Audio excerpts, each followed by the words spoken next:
Faly miarabantsika tsirairay avy indray tonga eto amin'ny fandraisana ny mofonany amin'ity alarobia 7 volana janoary ity fifaliana ho anay hatrany ny mizara ny ten'Andriamanitra amintsika iarina dia hitondra hery mandrakariva izany. Alohan'ny dirantsika ny amin'ny mofonainany io dia hivavaka isika. Ry Andriamanitra tsara ny an-danitra mbola misaotra anao izahay ny amin'ny hery sy ny fofinaina mavela izay avy aminao. Misaotra anao ihany koa izay manome fanantenananay mandrakariva.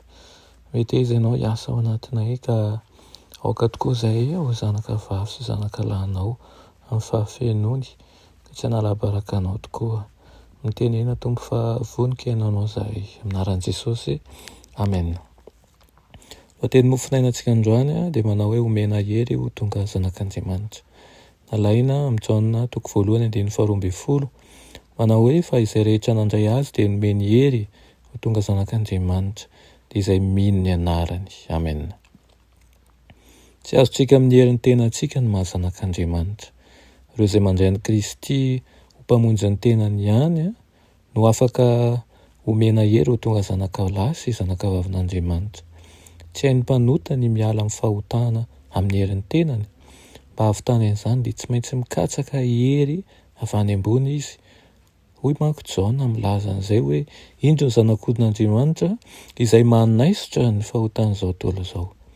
Kristy irery ihany izany no manana fahefana hanadio ny foko sy ny fonao, ny azontsika atao izay mikatsaka an'izany famelan-keloka izany sy ny faneken'Andriamanitra ambara dia ny hoe tsy manana ninonninona eto am-pelantanako koa hoe fa eo am-pototry ny hazo fijalianao ihany no hiantorahako. Ny teny fikasana mba ho tonga zanak'Andriamanitra nefa dia omeny izy ireo, omenan'izy rehetra mihitsy dia ireo olona izay mino ny anarany. Ny olona rehetra izay manantona an'i Jesosy am-pinoana, ireo ihany no mandray ny famelan-keloka. Manova ny fo ny fivavahan'i Kristy, ovany hanana fisainana araka ny lanitra ny olona izay ny saina araka izao tontolo izao. Noho ny hery miasa mangina avy aminy dia lasa mahafohy tena ny olona tia tena satria izany ny toetran'i Kristy. Izay olona mpametsifetsy olona sy mpanao teti-dratsy dia lasa tonga mahitsy ary tonga fahazarany ny manao amin'ny hafa toy izay tiany atao amin'ny tenany. Ny mpanara-po dia ovany avy amin'ny fahalotona ho amin'ny fahadiovany ary mandray fahazarana tsara izy satria tonga hanitry ny fiainana ho amin'ny fiainana ho azy ny filazantsarani Kristy. Nasehon'i Kristy teo amin'ny fiainany ny toetran'Andriamanitra izay nampihavana an'izao tontolo izao taminy. Efa nosimbany fahotana loatra manko ny olona ka tsy vitany amin'ny herin'ny tenany intsony ny ampifandrindra ny fiainany amin'ilay Andriamanitra madio sady feno fahatsarana. Kanefa azon'i Kristy atao rehefa navotany tamin'ny fanamelohan'ny lalàna ny olona ny mizara ny herin'Andriamanitra mba ampiarahana amin'ny fiezahan'ny olombelona koa amin'ny alalan'ny fibebahana amin'Andriamanitra sy ny finoana amin'i Kristy. Io no ahafahana miantso indray an'ireo ny taranaka Adama manao hoe zanak'Andriamanitra.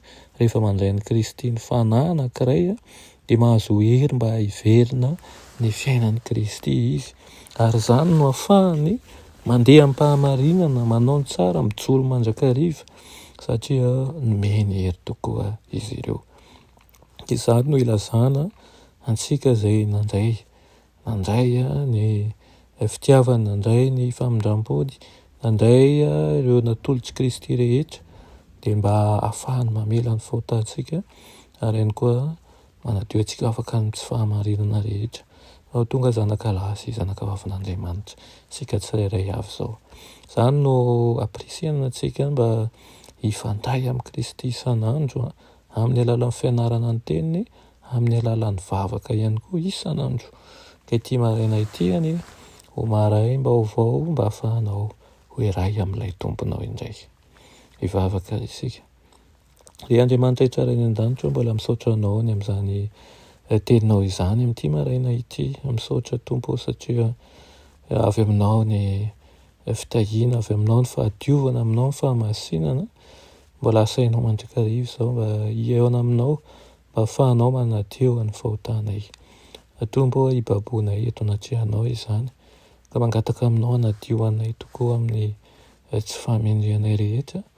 Ampio izahay mba ho amin'ny lalana marina ary metezanao ankaheriny tsirairay avy mba ho zanaka lasy io zanaka avinao fahamarinana tokoa ka asa hijoroavolombelona amin'ny anaranao eny amin'ny tontolo rehetra misy anay izay, amin'ny anaran'i Jesosy, amen.